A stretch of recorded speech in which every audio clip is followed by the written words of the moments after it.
क्या कारण है कि करोड़ों की संख्या में बांग्लादेश से लोग भारत में आते हैं, हम बाड़ लगाते हैं, वो लोग वहां से मना करते हैं कि आप हमारे आदमियों को आने दीजिए, और हम कुछ नहीं कर पाते।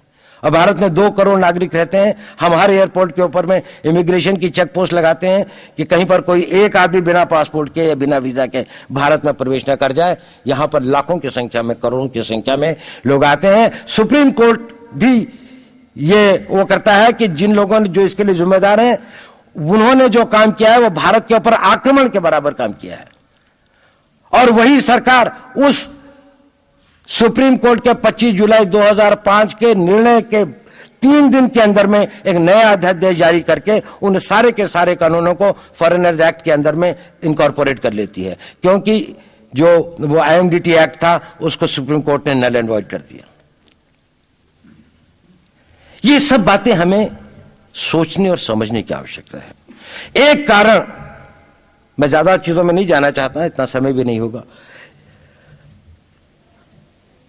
कि भारत विदेशों से इतना नहीं हारा।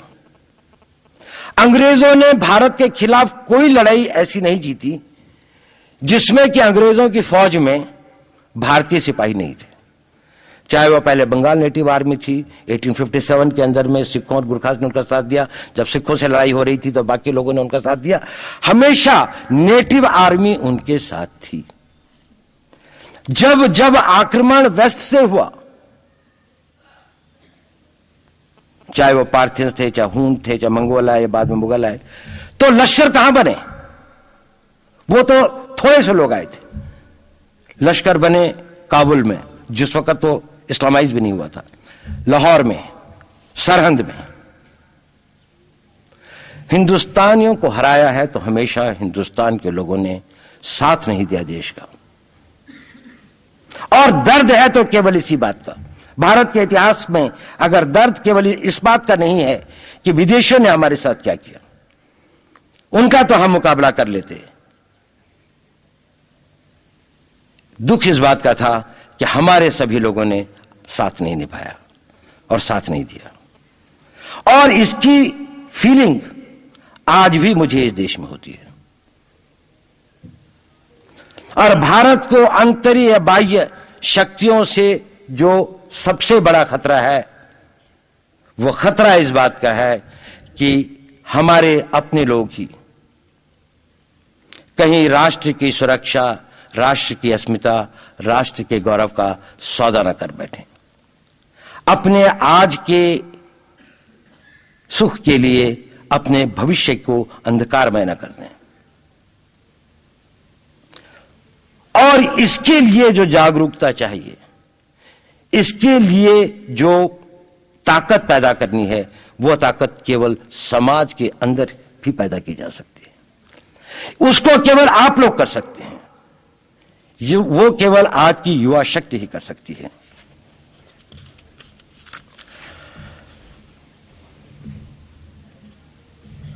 एक प्रश्न आता है, मैं बहुत सारे उन चीजों के बारे में नहीं बताना चाहता कि भारत को किन किन चीजों का वो है, लेकिन मैं इस बारे में ज्यादा कहना चाहूंगा कि भारत को किस तरह के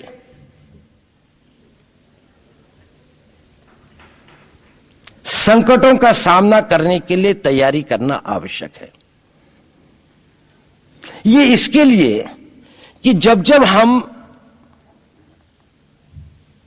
ये कहते हैं कि हमारे ऊपर कौन कौन से संकट हैं, तो हम हमेशा एक हिस्टोरिकल पर्सपेक्टिव में कहते हैं।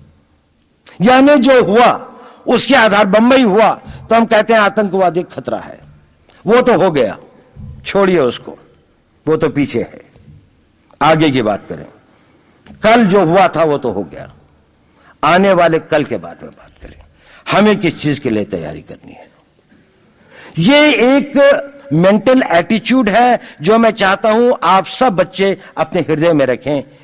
कभी जो हो गया, बुरा हो गया, कमी रह गई, भूल जाएं उसको।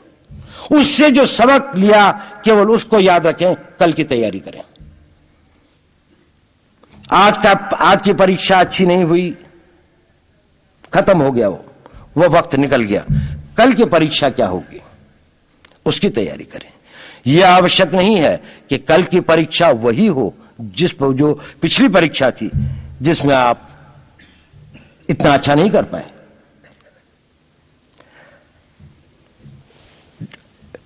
हमें अपने आप को आने वाली लड़ाइयों के लिए तैयार करना है। गई बीती हुई लड़ाइयों के बारे में से अपने मनोबल को वो करने की आवश्यकता नहीं है। और यह भी मैं आपको बता दूं कि यह नहीं है कि हमने ये लड़ाइयां हारी हैं। मैं आऊंगा इस बारे में, आपको बताऊंगा कि वास्तव में क्या हुआ। अगर आप विजय चाहते हैं तो अपने दिमाग को फॉरवर्ड लुकिंग करें, पीछे को देखें केवल सबक लेने के लिए और प्रेरणा लेने के लिए।